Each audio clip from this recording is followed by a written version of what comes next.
Okay, so this is the diode lab. So here in part A, we have just a simple setup where we have our diode going from our DC input, and then that goes through a resistor and then back to ground.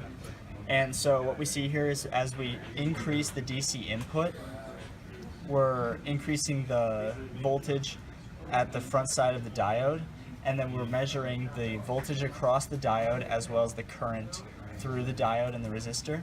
And so if we look here at our IV characteristics of this diode, we find that as our voltage on the x-axis increases, it needs to get kind of to a certain point before the current will start increasing, and that's because a diode has a natural voltage across it, the V gamma, and so until it gets to that point, it's not really going to let any current through. But then once it gets to that point, it's going to be exponential in its increasing current through it, and it's until it's almost just acting like a wire, basically. And so this is the voltage drop across the diode, and this is the current through the diode. Okay, so this is part B of the lab. So here we have a half-wave rectifier. And so what we've built is now we've got the same setup, but we're putting in the same setup as part A, where we've got the diode and then into a resistor and back to ground, but instead we're putting in an AC signal. And so here, what we're currently measuring, as you can see, is this is our input, so that's just a sine wave, and then our output is this half wave thing, because every time the input goes negative, the diode doesn't let the current go through, so then there's no negative portion. That's why it's called a half-wave rectifier. And another thing we can see here is that if we compare the maximum values of each of these peaks, the output is lower than the input, and that's because there's a natural voltage drop across the diode, which is just characteristic of the diode itself, and so that voltage drop makes it so that the peaks are less than the peaks of the inputs. And so then if we connect a capacitor like this, so that's going on the same node as the resistor and the diode, and so then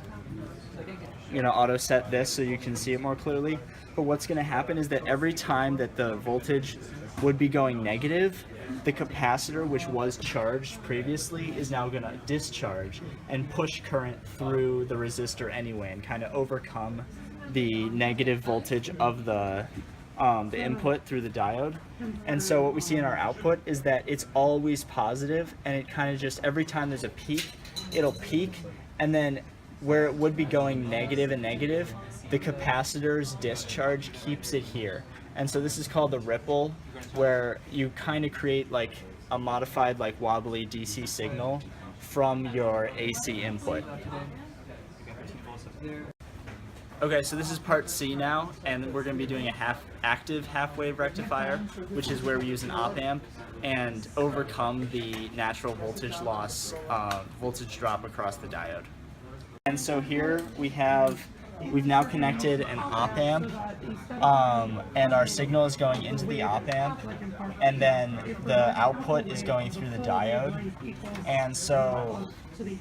we have a sine wave signal here, and we have a 1 volt amplitude sine wave with a 1 kilohertz frequency, and it's going to go here, and we're going to measure the input as well as the output after it goes through the diode.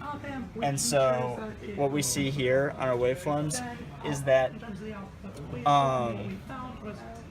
as you can see here, the maximum values of the input and the output are the same. And this is different from the other parts because now there's no voltage drop across the diode due to the natural diode characteristics, but instead the op-amp is powering it and getting past that, so that